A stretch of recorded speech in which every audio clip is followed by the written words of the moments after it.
এই শীতকালে বড্ড খুচখাচ খেতে মন চায়, তাই 5 মিনিটে তৈরি হয়ে যাওয়া চিড়ের এই মুখরোচক স্ন্যাক্সটা সন্ধ্যাবেলা চায়ের সাথে খাবার জন্য তৈরি করে নিলাম। আমি গ্যারেন্টি দিতে পারি এই চিড়ে ভাজা যাকে একবার তোমরা বানিয়ে খাওয়াবে সে কিন্তু তোমার ফ্যান হয়ে যাবে। চলো 5 মিনিটে তৈরি হয়ে যাওয়া এই দুর্দান্ত স্ন্যাক্সের রেসিপিটাই আজ তোমাদের সাথে শেয়ার করে ফেলি। প্রথমেই আমি এখানে নিয়েছি মোটা দানার চিড়ে, সেটাকে ভালো মতো ঝেড়ে নিচ্ছি, আর চিড়ের মাঝখানে ধান থাকে সেটাকেও কিন্তু বার করে ফেলে দিচ্ছি।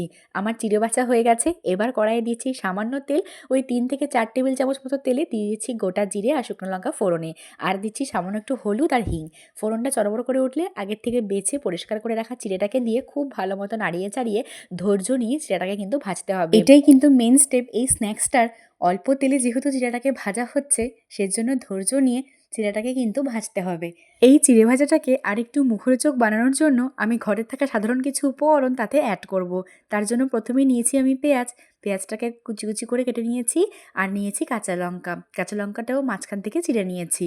এবার আদাটাকে গ্রেট করে নেব। মোটামুটি সব কিছুই আমার জোগাড় করা হয়ে গেছে। চলো এবার চিড়েটা কতদূর ভাজা হলো সেটা দেখে নেই। দেখো খুব সুন্দর নাড়িয়ে চাড়িয়ে চিড়েটাকে আমি আবারও ভেজে নিচ্ছি। এই পর্যায়ে আমি অ্যাড করে দেবো স্বাদ অনুযায়ী লবণ আর একটু চিনি। চিড়েটা কত সুন্দর ভাজা হয়েছে তা তো আওয়াজ শুনে নিশ্চয়ই বুঝতে পারছো। এবার চলো চিড়েটাকে নামিয়ে রাখি। এবার ওই কড়াইতেই দিচ্ছি আর একটু সামান্য পরিমাণ তেল, তাতে চিনেবাদাম একটু ভেজে নেব। চিনেবাদামগুলোকে অবশ্যই একটু হালকা করেই ভাজবে, কারণ বেশি কড়া ভাজা চিনেবাদাম খেতে অনেক সময় কিন্তু তিতকুটে লাগতে পারে। এবার চিনেবাদামগুলোকে তেল থেকে উঠিয়ে নিয়ে চিড়ের মধ্যে মিশিয়ে দিচ্ছি। এবার যেটুকু তেল ছিল সেই তেলের মধ্যেই দিয়ে দিচ্ছি আদা কুচি, লঙ্কা আর একটু পেঁয়াজটার উপরে একটু লবণ দিয়ে দিচ্ছি যাতে পেঁয়াজটা তাড়াতাড়ি নরম হয়ে যায়। এবার আমি মটরশুঁটিগুলো ছাড়িয়ে নেব। ফ্রেশ মটরশুঁটি এখন সব জায়গায় অ্যাভেলেবেল। অবশ্যই ফ্রেশ মটরশুঁটি দিয়ে এই রেসিপিটা একবার হলেও বানিয়ে খেও, তবে অবশ্যই কিন্তু দুধ চার সাথে। আর আমাকে কমেন্ট করে জানাতে ভুলো না রেসিপিটি তোমাদের কেমন লাগলো। ভালো লেগে থাকলে অবশ্যই করে লাইক করে দিও, বন্ধুবান্ধবদের সাথে শেয়ার করে দিও, আর ফলো করে যেতে একদম ভুলে যেও না। এবার আমি মটরশুঁটিটা অ্যাড করে দেওয়ার পরে পেঁয়াজের সাথে ভালো মতো ভেজে নিয়েছিলাম।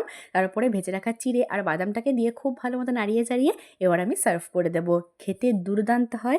ঘরোয়া উপকরণে বানানো এই চিড়ে ভাজা যে এতটা টেস্টি লাগবে খেতে, একবার না বানালে কিন্তু বিশ্বাসই করবে না। বিহারি কুইজিনের এক বিখ্যাত রান্না চূড়া মটরই বানালাম আজ তোমাদের সাথে শেয়ার করলাম রেসিপি।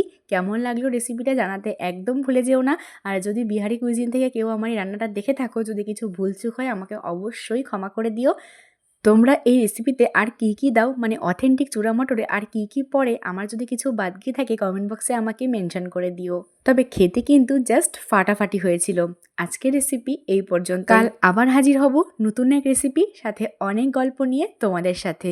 আজকের মতো বাই। ততক্ষণ পর্যন্ত তোমরা ভালো থেকো, সুস্থ থেকো আর সাবধানে থেকো, আর রেসিপিটা বানিয়ে অবশ্যই খেও।